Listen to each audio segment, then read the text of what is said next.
Good evening. I hope this finds you all well and that you all had a great day. Whoops. I think I might be better off taking this mask off.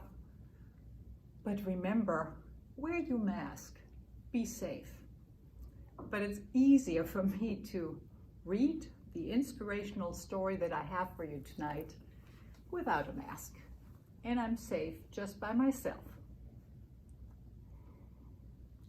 Thank you for being here with me and listening to my story. An 87-year-old college student named Rose. The first day of school, our professor introduced himself and challenged us to get to know someone we didn't already know.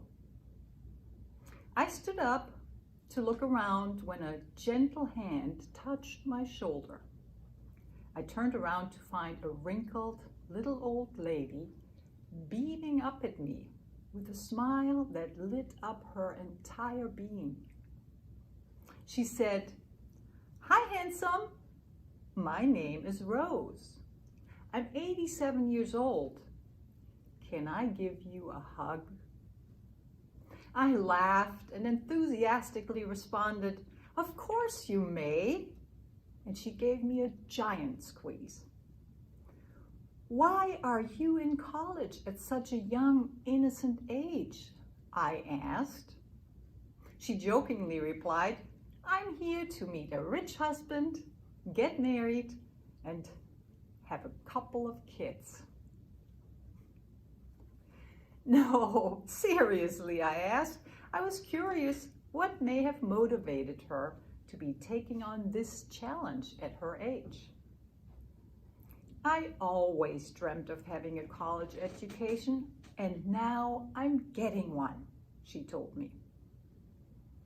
After class, we walked to the Student Union building and shared a chocolate milkshake. We became instant friends. Every day for the next 3 months, we would leave class together and talk non-stop.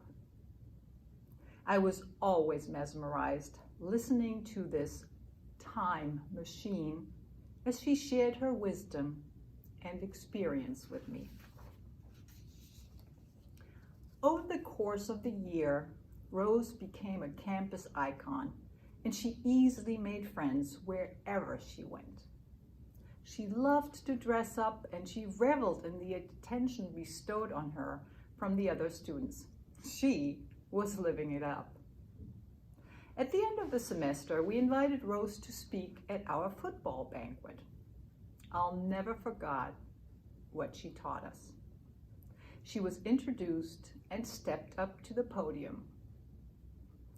As she began to deliver her prepared speech, she dropped her 3x5 cards on the floor. Frustrated and a little embarrassed, she leaned into the microphone and simply said, "I'm sorry I'm so jittery. I gave up beer for Lent, and this whiskey is killing me. I'll never get my speech back in order, so let me just tell you what I know." As we laughed, she cleared her throat and began. "We do not stop playing because we are old. We grow old because we stop playing. There are 4 secrets to staying young, being happy and achieving success. You have to laugh and find humor every day. You've got to have a dream. When you lose your dreams, you die. We have so many people walking around who are dead and don't even know it. There's a huge difference between growing older and growing up. If you are 19 years old and lie in bed for 1 full year and don't do one productive thing, you will turn 20 years old. If you are 87 years old and stay in bed for a year and never do anything, you will turn 88. Anybody can grow older. That doesn't take any talent or ability. The idea is to grow up by always finding opportunity to change. Have no regrets. The elderly usually don't have regrets for what we did, but rather for things we did not do. The only people who fear death are those with regrets. She concluded her speech by courageously singing "The Rose." She challenged each of us to study the lyrics and live them out in our daily lives. At the year's end, Rose finished the college degree she had begun all those years ago. 1 week after graduation, Rose died peacefully in her sleep. Over 2,000 college students attended her funeral in tribute to the wonderful woman who taught by example that it's never too late to be all you can possibly be. These words have been passed along in loving memory of Rose. Remember, growing older is mandatory. Growing up is optional. I love this story. It has so many wonderful nuggets in there, so many things we can and will talk about. If you like this story and would like a copy of it, please email me or just come by my office.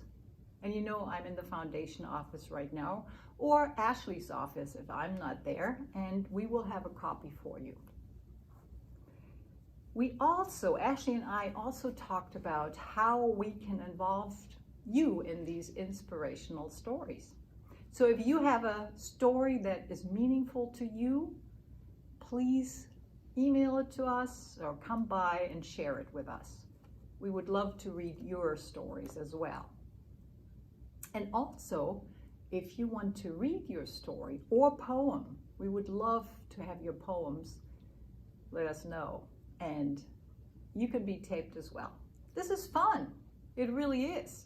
It's a little nerve-wracking at the moment, but we're coming up with, I think, wonderful ideas to be with you in a different way and not lose our relationship and our contact. Thank you so much for being here with me, and have a wonderful and peaceful evening and a good night's sleep.